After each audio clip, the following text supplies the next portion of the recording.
ọ̀rẹ́ lọ̀rẹ́ wa, ọ̀rẹ́ wa,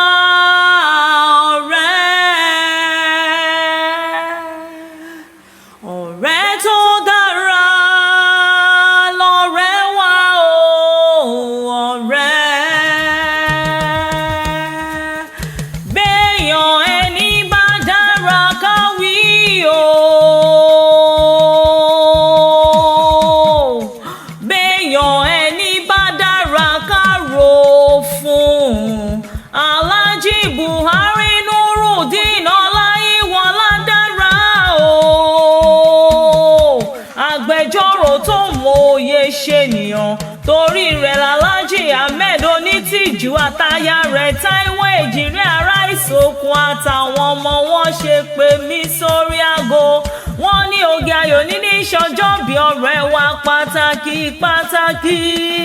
Ó ṣáà ti mọ̀ pé ènìyàn boni lára jaṣọ lọ o.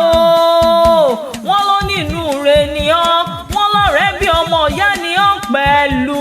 Wọ́n ní ìwà rere tó mọ̀ wù yóò túbọ̀ máa gbé ọ́. Wọ́n ní kí ọ̀pọ̀ òkú àjọ̀dún orí kádùn, ọdún tuntun tó wọlé tán wá jọ́dún ayọ̀ fún ọ láṣẹ Èdùmàrè.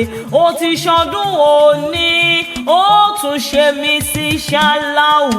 Alhaji Buhari Nurudeen Ọláyíwọlá o, mo ní bẹ́tì rẹ̀ bá ń jẹ́ ọmọ mi kan rárá. Alhaji Ahmed Onítìjú àtaya rẹ̀ Èjìrè ará Ìsòkun àtàwọn ọmọ wọn lónìí mọ̀ pé ó ní gbèjègbèjọ. Wọ́n ní kí ọ bí ológun ẹrú, ọkọ táwọn àgbẹ̀kẹ́ o. Wọ́n ní kí ọ bí ọlọ́gbọ́n ìwọ̀fà o, agbẹjọ́rò tó mòye. Wọ́n ní kí ọ bí ẹlẹ́gbẹ̀rún ọ̀kẹ́. Wọ́n tún wá ní bá ọdẹ́lẹ̀ bàbá tó bí ọlọ́mọ òró nílé o. Ọmọ wọn nípínlẹ̀ Kwara, ọmọ wọn lórí mi, ọmọ ayọ́ bí èrè, ọmọ olóde àjígbá. Bẹ́rù bá jí lóró ilé, agbá tiẹ̀ bí ẹrú, bí wọ́n fà bá jí, agbá tiẹ̀ níyàtọ̀. Ọmọ ewúrẹ́ òró tí ń jẹ lẹ́sẹ̀ gbàgede, àgùntàn òró tí ń jẹ lẹ́sẹ̀ yàrá. Àjìrè òkùnkùn ló kúkú kọ́mídé lọ́jọ́ ọjọ́ sí. Ó ní kí wọ́n máa jẹ ní pópó ọlọ́fin. Ta ni o mọ̀ pé pópó ọlọ́fin lójúde òṣàkúnlẹ̀ bọ́ńlẹ̀ bàbá tó bí ọlọ́mọ. Bàbá Muhada okú ọdún o, okú yèédún. Bàbá Ọlámilékan Oṣọdún èyí wá tún ṣe mí sí. Bàbá Olúwafísáyọ̀ ọdọọdún lọ́hùn máa rí ọlálàáfíà ara. Ìwọ onírìhun gbé sọnù bí o ṣe bí ọmọ, ibi òní bá ọ, ojú rẹ̀ ò ní ríbi. Ọ̀rọ̀ gbogbo tó ń pa ọ́ lẹ́rìn ò ní pa ọ́ lẹ́kún. Àyà ò ní kú mọ́ lórí, òní tanná wo sáré ọmọ. Ìwọ fúnra rẹ̀ ò ní fa ìsàn ló gbà. Iṣẹ́ rẹ̀ ò ní díṣẹ́ o, iṣẹ́ rẹ̀ ò ní di iṣẹ́.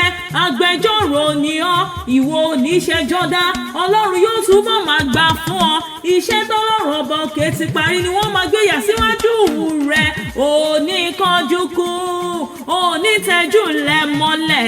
Ìpẹ̀tẹ́lẹ̀ rẹ̀ ò ní báráyé nú. Ọmọ aráyé ò ní ṣe ọ́ ní pẹ̀lẹ́ o. Ibi ò ní kángun sílé rẹ̀. Ire lóní orí rẹ̀ àfirè ní lọ́jọ́ gbogbo.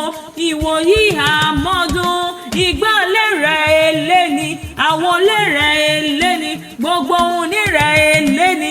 Alhaji Ahmed Onítìjú àtaya rẹ̀ Èjìrè ará Ìsòkun àtọmọ wọn tún wá ní máa sọ fún ọ wípé happy birthday to you.